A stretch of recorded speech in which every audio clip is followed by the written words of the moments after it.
Bienvenidos una vez más a esta pedagogía pastoral. Soy el pastor Luis Saldívar y es un placer el poder comunicarnos con ustedes una vez más por medio de estos medios.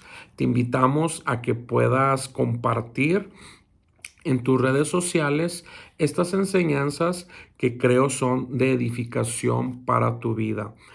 Y sin más preámbulos, deseamos ir a lo que nos aboca en esta preciosa hora. Es muy importante que nosotros consideremos cuáles son los requisitos para los obispos, es decir, para los pastores. Y cuando hablamos de requisitos, estamos hablando de características morales, de carácter moral y de carácter espiritual que debiera de presentar el obispo, el candidato para ser pastor, el candidato para ser anciano dentro de una comunidad cristiana. Si bien es cierto que la preparación académica y teológica es muy importante, no podemos hacer a un lado las características del carácter moral y espiritual que debiera tener el ministro. Esto es bien importante. Tan importante es que el apóstol Pablo, quien fuera el perito arquitecto de la iglesia, se lo escribe a Timoteo y también se lo escribe a Tito. A estos dos discípulos de él, les escribe cuáles debieran ser los requisitos de los obispos y de los ancianos para que pudieran desarrollar o tener un buen funcionamiento las congregaciones. Así que es bien importante que no perdamos de vista estas acciones que toma el apóstol Pablo. Me gustaría leer de la versión de la Biblia de las Américas algunos versículos, perdón, con los cuales nosotros pudiéramos ir identificando un poquito esta temática. Y vamos, si usted gusta acompañarme a Primera de Timoteo, capítulo 3, versículo 1 en delante. Vuelvo a repetir, esta es la versión de las Américas. Aquí también a continuación a mi lado tengo la versión Pershita. Tal vez la vayamos a leer un poquito también estos versos para que veamos un poquito la diferencia que existen entre estas dos versiones. Mire, por ejemplo, dice así la Biblia de las Américas.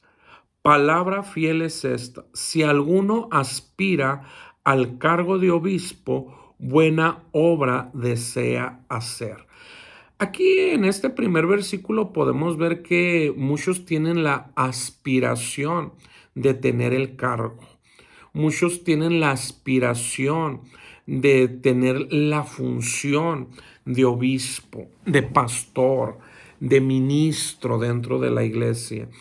Y creo que en algunos otros videos hemos hablado un poquito sobre esta aspiración, sobre este deseo que no está mal.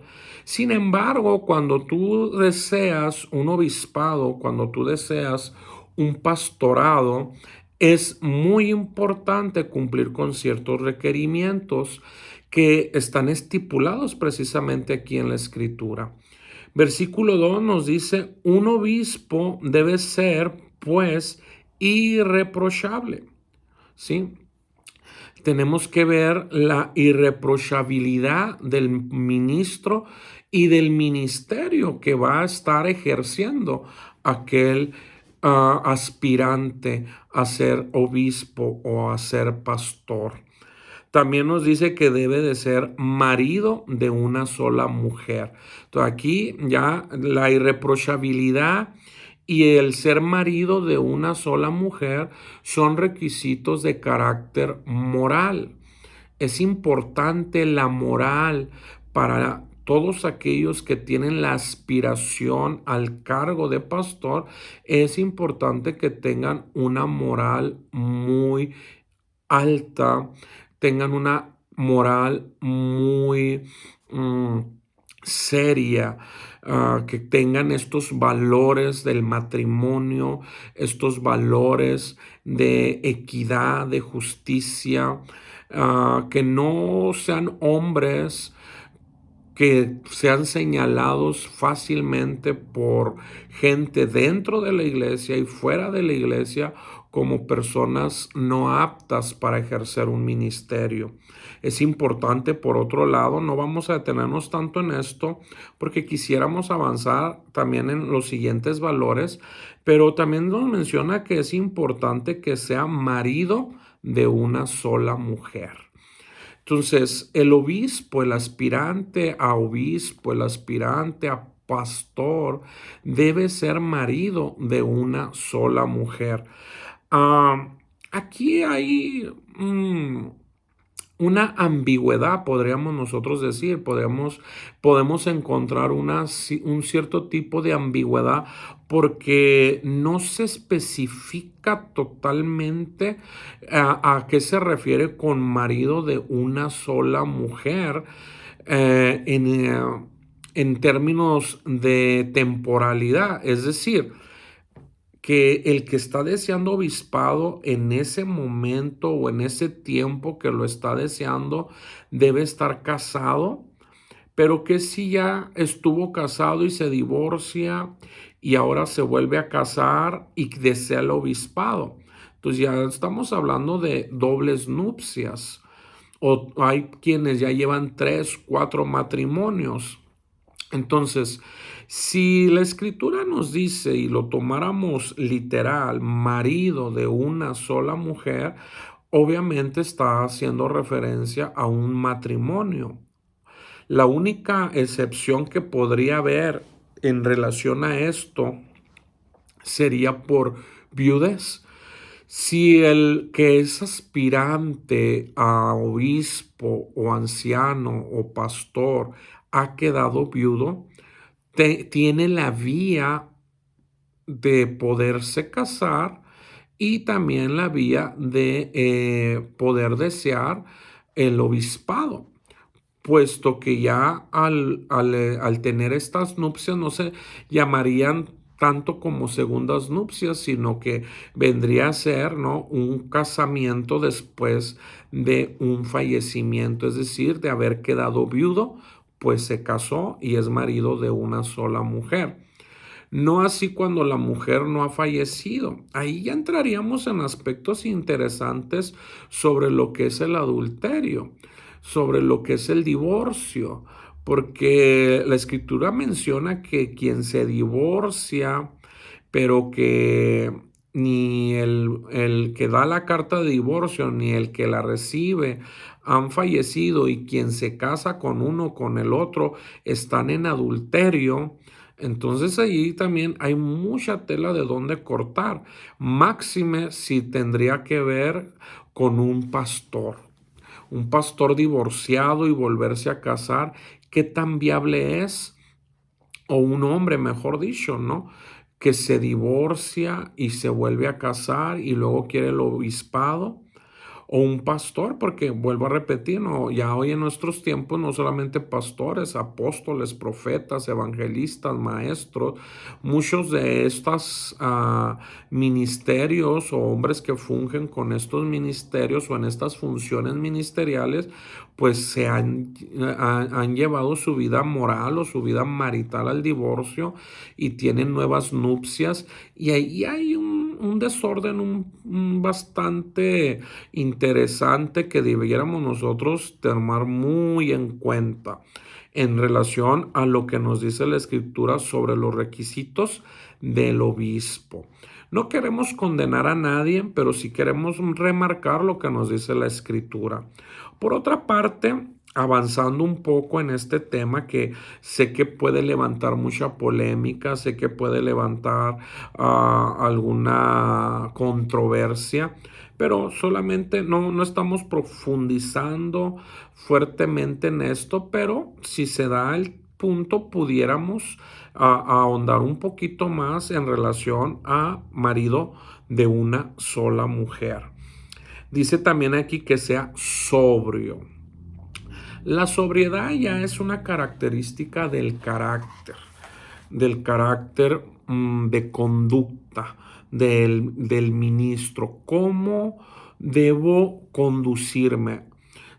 En el supuesto de que ya estoy en la función pastoral, mi carácter de conducta o la conducta de mi carácter debe ser una conducta sobria, ¿sí?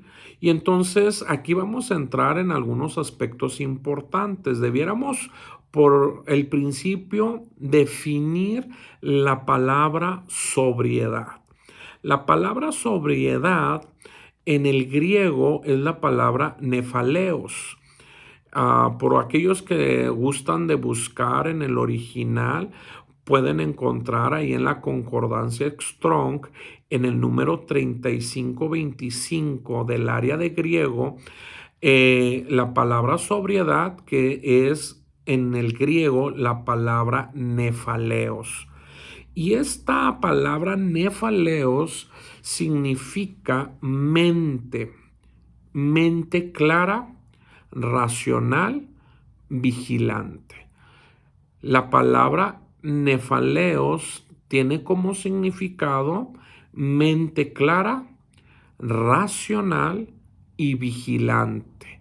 Entonces, cuando la escritura nos habla de que el siervo de Dios o el ministro o el hombre que desea obispado necesita tener sobriedad, nos está hablando de que debe de tener una mentalidad clara. La sobriedad es tener mente clara, tener racionalidad, es decir, tener decisión, tomar decisiones, poder tomar decisiones claras y estar vigilante, es decir, observar, es decir, atender a lo que está a mi alrededor.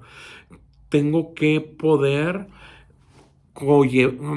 llevar todo esto para tener un carácter sobrio y que de esta manera, esta sobriedad, valga la redundancia, me vaya facilitando el ejercicio y la función pastoral. Vamos a ir hablando un poquito más sobre esto. ¿Qué es la vigilancia espiritual en la sobriedad? ¿Por qué el ser sobrio es vigilar? Entonces, ¿qué es lo que debemos vigilar como ministros, como pastores, como obispos? Obviamente que lo que debemos estar al pendiente es del rebaño, es parte de la función pastoral. Pero yendo un poco más profundo en cuanto a la vigilancia, está haciendo referencia que esta sobriedad nos va a permitir vigilar con claridad la doctrina. Es decir, la sobriedad no nos permite ser ambivalentes. La sobriedad no nos permite caminar ambiguamente. No nos permite ir caminando en una bifurcación. La sobriedad es estar equilibrado. Estoy observando, estoy vigilante de lo que se está enseñando, de lo que se le está enseñando a la iglesia. Estoy vigilante de las doctrinas que pudieran estar al exterior de la iglesia y que quisieran entrar a la enseñanza doctrinal de la iglesia. Entonces, parte del trabajo del pastor no solamente es predicar en el domingo, como muchos piensan que eso es la única función pastoral, sino parte de la función pastoral es vigilar por la doctrina o es vigilar que la doctrina no sea adulterada. Es vigilar que doctrinas extrañas no entren, doctrinas dañinas no entren a intoxicar la fe de los creyentes. Entonces, la sobriedad es indispensable, Porque si yo como ministro, como pastor, me emociono porque en tal lado se está enseñando respecto a tal cosa que hace o provoca que la iglesia crezca numéricamente o haya mucho flujo de ofrendas o haya muchos jóvenes, estas técnicas o tácticas van a permitir que los grupos de mujeres, de varones, de jóvenes se multipliquen y no me fijo, no observo con detenimiento lo que es esa doctrina conlleva y hacia dónde está dirigiendo, conduciendo a la iglesia, puedo tener muchos problemas más adelante. Por eso es importante que como ministros del evangelio, como pastores, seamos muy sobrios en cuanto a la doctrina que escuchamos. Por las redes sociales hay mucha variedad de prédicas y de predicadores. Unos hablan de una cosa, otros hablan de otra, y casi todos caen en lo mismo, ¿no? Dios les habló. Ahora bien, hay que ver toda esta enseñanza que se está transmitiendo, hay que medirla con la palabra.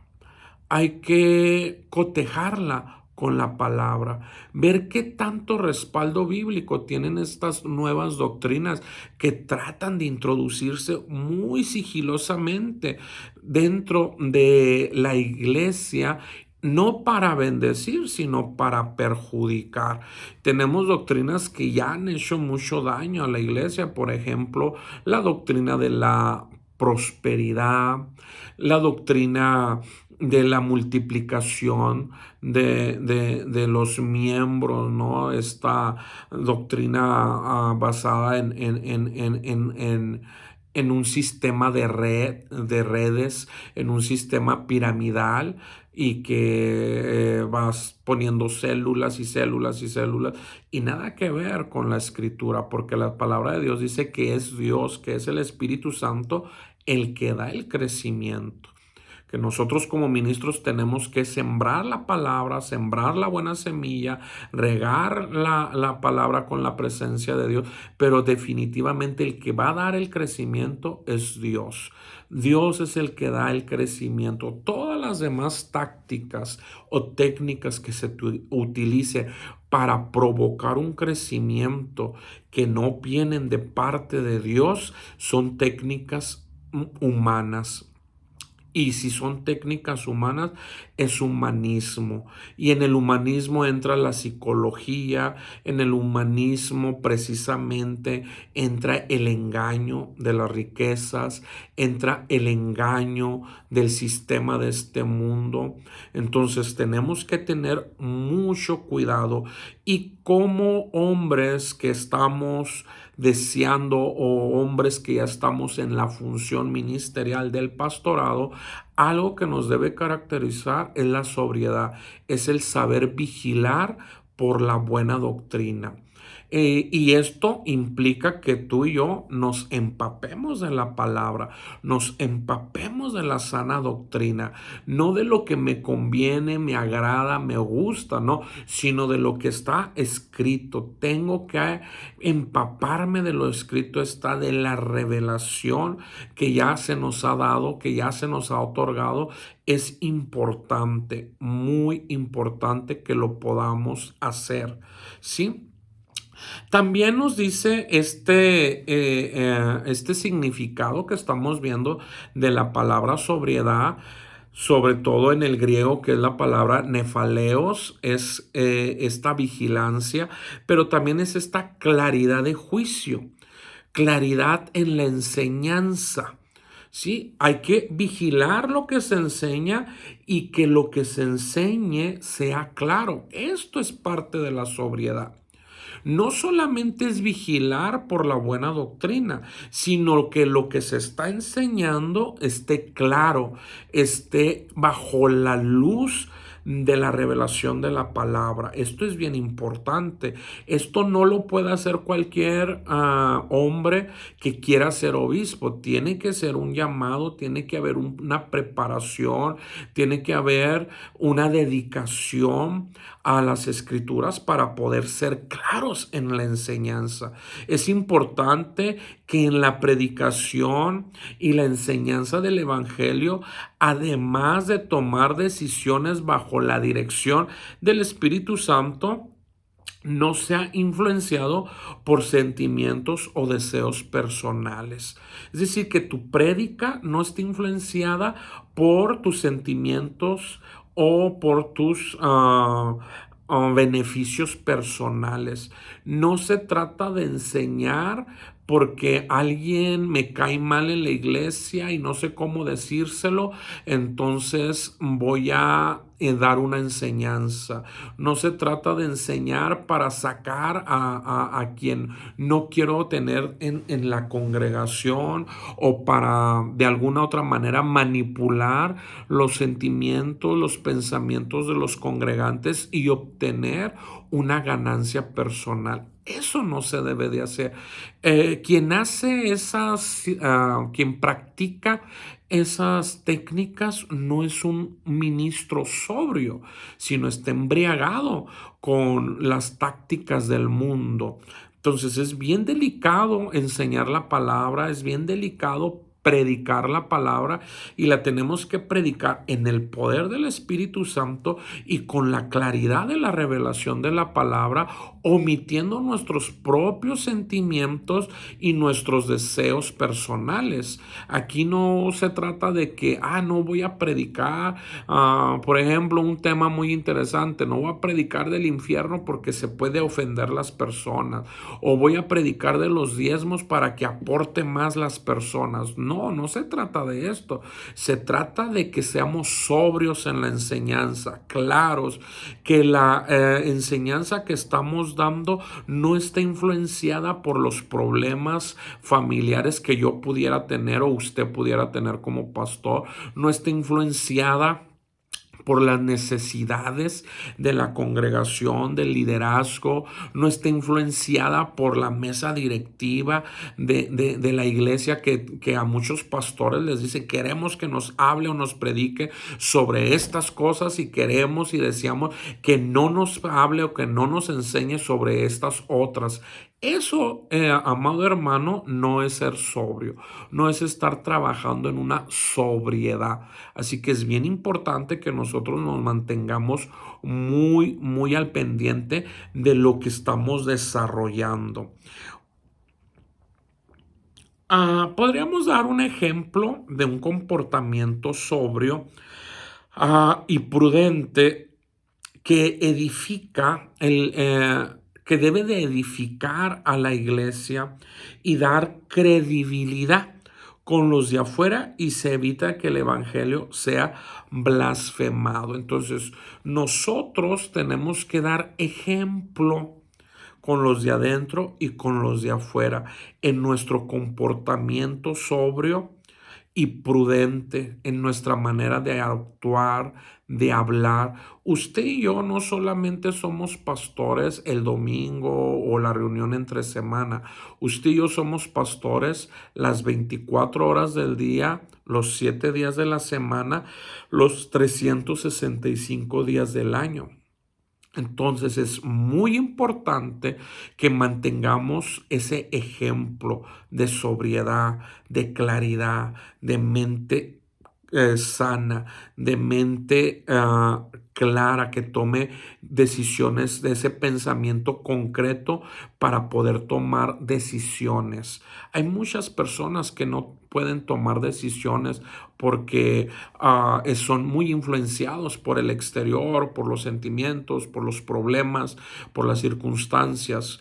Quien está sobrio puede tomar decisiones con una mente clara. Así que es bien importante, como vamos viendo nosotros, la sobriedad en el ministro.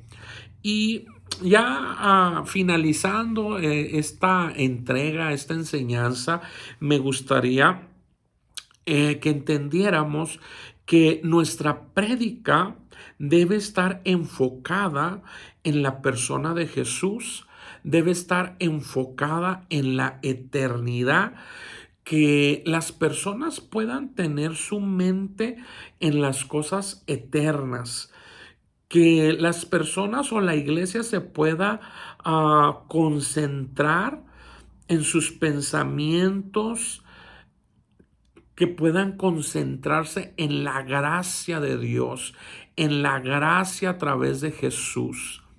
Que nosotros al enseñar podamos dirigir siempre a la iglesia a los pies de Cristo. Un ministro que es sobrio siempre dirigirá a la iglesia a Jesús. No dirigirá a la iglesia hacia el líder, no dirigirá a la iglesia hacia la denominación. Siempre el líder que es sobrio, que ha entendido estos principios, va a dirigir a la iglesia a Jesús, a Cristo, al mayor ejemplo que podemos tener. Entonces es para mí un placer el poder entregar esta enseñanza. Espero que sea de bendición, espero que usted la pueda compartir. Suscríbase a nuestro canal. Si hay algún tema que le interese, háganoslo saber y procuraremos desarrollarlo para que no solamente usted, sino muchos más sean edificados. Y vamos a continuar con otra parte sobre la sobriedad. Así que no se despegue. Vamos a estar adelantando un poquito este trabajo y bienvenidos a este seminario virtual donde usted y yo vamos a aprender y vamos a ser edificados para la gloria de nuestro Señor Jesucristo. Les habló el pastor Luis Saldívar y acuérdese, continuamos tocando trompeta en Sión con una llamada final. Bendiciones.